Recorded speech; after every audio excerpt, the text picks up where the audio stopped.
Imagine standing at the edge of everything you've ever known. Not just the edge of your city, not the edge of the planet, not even the edge of the solar system. I'm talking about standing at the absolute boundary of human comprehension itself, staring into something so enormous, so violent, so incomprehensibly powerful that every word in the English language feels embarrassingly small when you try to describe it.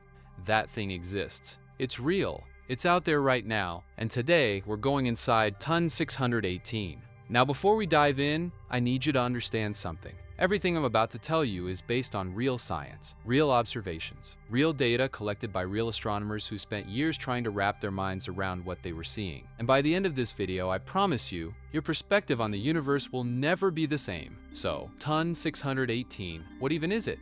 In the simplest terms, Ton 618 is a quasar, but calling it just a quasar is like calling the sun just a light. Technically accurate, completely missing the point. A quasar is one of the brightest, most energetic objects in the entire observable universe. It's essentially a supermassive black hole that is actively feeding, consuming gas, dust, and matter at a truly insane rate. And in doing so, it releases energy that can outshine entire galaxies. Not a few stars, entire galaxies. Hundreds of billions of stars, all outshone by a single point in space. And Ton 618 isn't just any quasar. It's the biggest, most extreme example of this phenomenon that we have ever discovered. It sits roughly 10.4 billion light-years away from Earth, in the constellation Canes Venatici. And because light takes time to travel, when we observe Ton 618, we're actually looking back in time, seeing this object as it existed at 10.4 billion years ago. The universe itself is only about 13.8 billion years old. So we're watching Ton 618 at a time when the cosmos was still very young and very violent. But let's talk about the black hole itself, because this is where things get genuinely hard to process. The black hole at the heart of Ton 618 has a mass of 66 billion times the mass of our Sun. Let that sit for a second. 66 billion solar masses. Our Sun alone is so massive that you could fit over 1 million Earths inside it. And then you multiply that by 66 billion. The resulting number is so large that mathematicians have a name for how to express it, but the human brain simply doesn't have the hardware to feel it intuitively. It's like trying to imagine the distance from here to the Andromeda galaxy by counting individual centimeters. Technically possible, psychologically impossible. To give you another comparison, the black hole at the center of our own Milky Way galaxy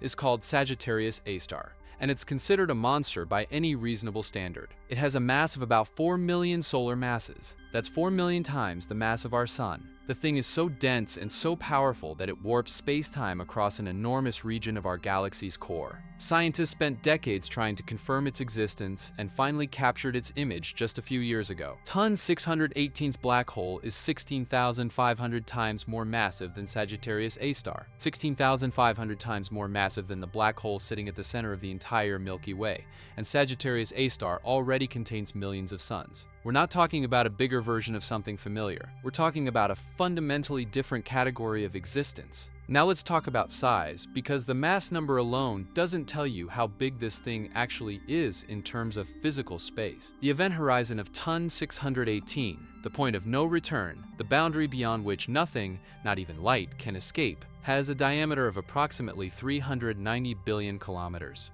For reference, the distance from the Earth to the Sun is about 150 million kilometers. The diameter of Ton 618's event horizon is roughly 1,300 times the distance from Earth to the Sun. If you placed Ton 618 at the center of our solar system, the event horizon would extend past Neptune, past the Kuiper Belt, past the entire planetary system, swallowing everything we know as nearby. The solar system, as we know, it would fit inside the event horizon of this black hole, not touching the edges, comfortably inside. And what happens at the event horizon? What actually happens if you approach this thing? This is where the physics gets surreal. As you travel toward any black hole, something called tidal forces begin to stretch you. Gravity from the black hole pulls harder on the side of you that's closer to it than on the side that's farther away. This difference in gravitational pull across your body is what creates tidal forces. Get too close to a stellar mass black hole, the kind formed by dying stars, and these forces would rip you apart before you cross the event horizon.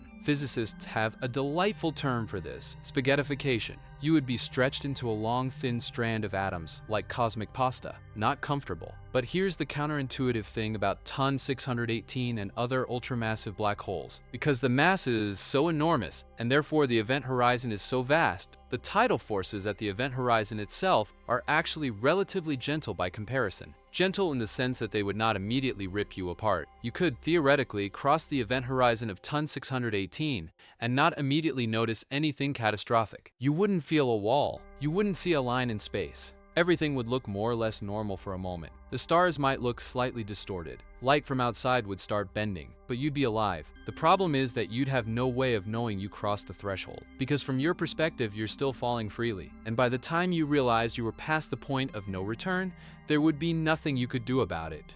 No engine in the universe, no matter how powerful, could accelerate you enough to escape. Even light can't escape, and you cannot go faster than light. So the event horizon for you becomes the final border. Everything beyond it is a one-way street leading toward the singularity. What is the singularity? In the standard model of black holes, the singularity is the point at the center where all the mass is concentrated, where density becomes infinite, where our equations break down completely and the laws of physics as we understand them cease to function. It's not a place in the usual sense. It's more like the edge of the map, the point where our current understanding of reality runs out. Physicists know that the singularity is described by a mathematical breakdown, which suggests that our theories are incomplete, that the universe is doing something at that point that we don't yet have the language to describe. Some physicists theorize that singularities might not be actual physical points of infinite density, but rather the result of us pushing our equations past their domain of validity. Just like Newtonian mechanics breaks down at relativistic speeds, general relativity might break down at singularities. And a future theory, a unified theory of quantum gravity,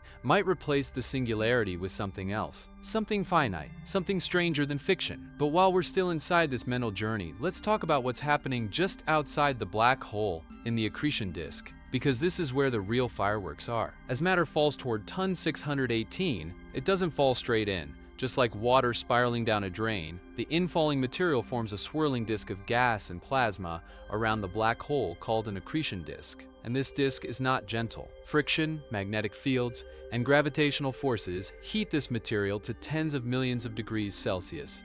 The disk glows with an almost unimaginable brilliance across the entire electromagnetic spectrum. Radio waves, infrared, visible light, ultraviolet, X-rays, gamma rays, all of it pouring out simultaneously. The luminosity of TON 618 is estimated at 140 trillion times the luminosity of our sun.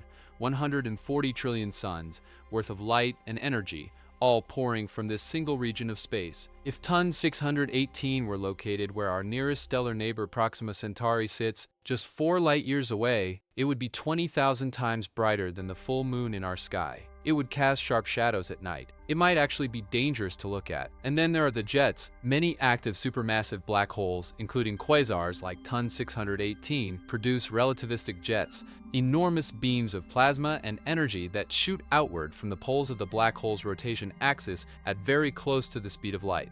These jets can extend for hundreds of thousands of light years. Some jets are so powerful that they heat the entire intergalactic medium of a galaxy cluster, suppressing star formation across millions of light years of space. A single black hole can shape the fate of countless galaxies through these jets. TON 618 is not just a black hole sitting passively in space. It's an engine. A cosmic engine that actively sculpts the universe around it. Now here's a question that you might be wondering. How did something this massive form in the first place? This is actually one of the most pressing unsolved questions in modern astrophysics. TON 618 was observed as it existed only about 3 billion years after the Big Bang. That's not a lot of time in cosmic terms. Growing a black hole to 66 billion solar masses in just 3 billion years requires feeding at an almost continuous breakneck pace. Even if the black hole started from a large seed, say a black hole of a few 100,000 solar masses, formed from the direct collapse of a massive gas cloud in the early universe, it would still need to accrete matter at, or near its theoretical maximum rate continuously for billions of years. Some researchers have proposed that these ultramassive black holes might have formed from mergers of multiple large black holes in the dense, chaotic early universe. Others suggest that the conditions in the early universe were simply so different, so much denser, so much more gas-rich,